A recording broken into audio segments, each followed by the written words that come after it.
오늘 우리에게 주시는 하나님의 말씀은 구약 성경 시편 15편 말씀입니다. 시편 15편 1절에서 5절까지 말씀을 봉독하겠습니다. 여호와여, 주의 장막에 머무를 자 누구 오며 주의 성산에 사는 자 누구 오니이까? 정직하게 행하며 공의를 실천하며 그의 마음에 진실을 말하며 그의 혀로 남을 비방하지 아니하고 그의 이웃에게 악을 행하지 아니하며 그의 이웃을 비방하지 아니하며 그의 눈은 망령된 자를 멸시하며 여호와를 두려워하는 자들을 존대하며 그의 마음에 서원한 것은 해로울지라도 변하지 아니하며 이 자를 받으려고 돈을 꾸어 주지 아니하며 뇌물을 받고 무죄한 자를 해하지 아니하는 자이니 이런 일을 행하는 자는 영원히 흔들리지 아니하리이다. 아멘. 매일 성경 순서에 따라 시편 15편 말씀을 살펴보겠습니다. 시편 15편부터 24편까지는 하나의 묶음이 됩니다. 15편과 24편이 짝이 되고 그리고 16편과 23편 그리고 17편과 22편이 연결됩니다. 그리고 그 가운데 있는 19편이 이 묶음의 중심이 됩니다. 그래서 15편은 이 19편으로 향하는 과정 가운데 있습니다. 그리고 19편에서는 하나님의 말씀과 통치에 대해서 다루고 있습니다. 오늘 시는 말씀을 향해 나아가는 시라 할 수 있겠습니다. 그 내용을 살펴보겠습니다.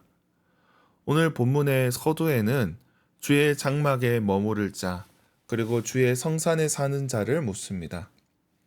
시온산에 있는 성전에서 예배 드릴 자를 묻는 겁니다. 그 자격을 논하고 있습니다. 다시 말하면 누가 예배 드릴 자격이 있는지를 묻는 겁니다. 그 자격에 대한 내용이 2절부터 이어집니다. 2절부터 5절까지 예배자의 자격이 제시됩니다. 그런데 그러한 자격의 내용이 예배와 제사와 관련된 내용이 아닙니다. 우리가 생각하기에 예배 드릴 자격이라면 제물에 대한 부분이라든지 예배자의 자세 같은 것을 떠올립니다. 그런데 오늘 시편에서는 그런 내용들이 나오지 않습니다. 오늘 시편에서는 이웃과의 관계에서 정직하게 행하고 공의를 실천하고 마음의 진실을 말하며 혀로 남을 공격하지 말 것을, 이웃에게 악을 행하지 말고 비방하지 않음을 말씀을 합니다. 이웃과의 관계에서 죄가 있어서는 안 된다는 것입니다. 2절과 3절에서 이웃과의 관계를 다룬다면 4절에서는 하나님과의 관계를 다룹니다.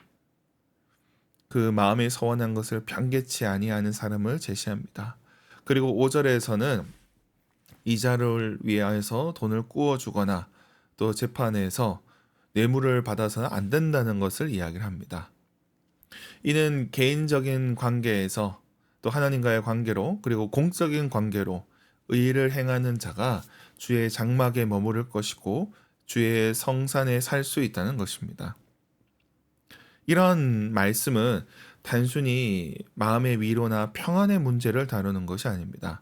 우리가 바른 예배를 드린다는 것은 이웃과의 관계, 그리고 사회적으로 바른 관계, 정의를 바탕으로 하고 있습니다. 그래서 관계 속에서 정의를 세워가지 않는다면 우리의 예배에 원하는 허망한 소리가 되고 재물들은 허탄한 것들이 될 수 있습니다. 그래서 가끔씩 그런 일들이 있습니다. 신앙인으로 알려진 분들 중에 사회적인 문제로 이슈가 되는 경우가 있습니다.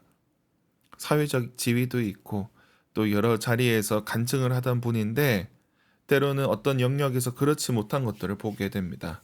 그로 인해서 신앙까지 조롱받는 것을 보게 됩니다. 어떤 특정 사건이나 사람이 그렇다기보다 우리가 빠질 수 있는 함정이기도 합니다. 신앙의 영역이라고 생각한 부분은 열심히 했는데 실은 이웃과의 관계, 그 관계가 중요했다는 것입니다. 우리는 신앙을 자꾸만 내면적인 것으로 여깁니다. 그래서 나의 감정에 대한 것으로 치원을 합니다. 그런데 그러다 보면 하나님께서 원하시는 이웃과의 바른 관계, 공의는 사라지게 되고 몇 가지 개인적인 종교적 기준만 남게 되는 것입니다. 그러나 하나님께서는 우리에게 바른 믿음을 원하십니다. 이웃과의 관계가 바로 세워질 때 우리의 예배도 바로 세워지는 것입니다. 그래서 마태복음 5장에서 예수님은 이렇게 말씀하십니다. 그러므로 예물을 제단에 드리려다가 거기서 네 형제에게 원망 들을 만한 일이 있는 것이 생각나거든 예물을 제단 앞에 두고 먼저 가서 형제와 화목하고 그 후에 와서 예물을 드리라. 형제와 자매 그리고 이웃과의 바른 관계에서 하나님과의 바른 관계가 가능하다는 겁니다. 이 말씀은 공의를 내세운 선지자들의 말씀이 아닙니다. 예배를 중요하게 여긴 시편의 말씀이고 그리고 예수님의 말씀입니다. 하나님께서는 우리에게 공의와 정의를 원하고 계십니다. 그러므로 성도는 삶의 자리에서 정의를 세워가야 합니다. 진실되어야 합니다. 그렇게 이웃과 함께해야 합니다. 정의를 세워나갈 때 그는 영원히 흔들리지 아니할 것입니다. 이것이 주님의 약속입니다. 이제 말씀을 맺겠습니다. 하나님께서는 그분의 장막에 우리와 함께하길 원하십니다. 그분의 성산에 우리를 두기를 원하십니다. 주님의 장막, 그분의 성산에 합당한 자들이 되시기 바랍니다. 그렇게 정의를 세워가시기 바랍니다. 주님과 함께하는 저와 여러분이 되길 축원합니다. 기도하겠습니다. 하나님 아버지, 오늘 주님 전에 나와 말씀과 기도로 하루를 시작합니다. 비록 우리가 죄 많은 인생이고 부족한 자들이지만 주님 품에 거하게 하옵소서. 주의 성산에 거하는 자 되게 하여 주옵소서.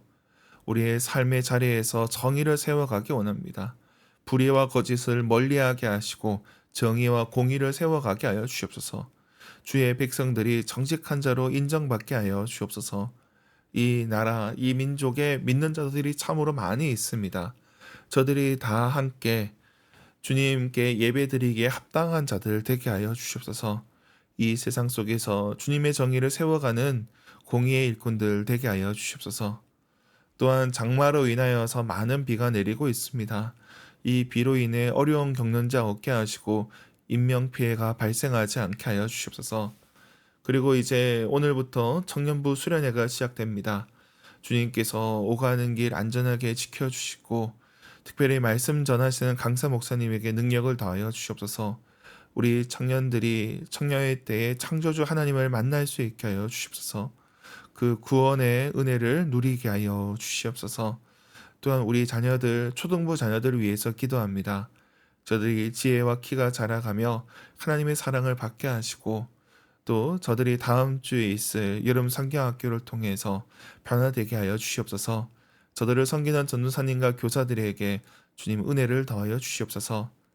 또한 육신의 연약한 가운데 어려움 당하는 성도들 주님께서 치유와 회복의 은총을 허락하여 주시옵소서.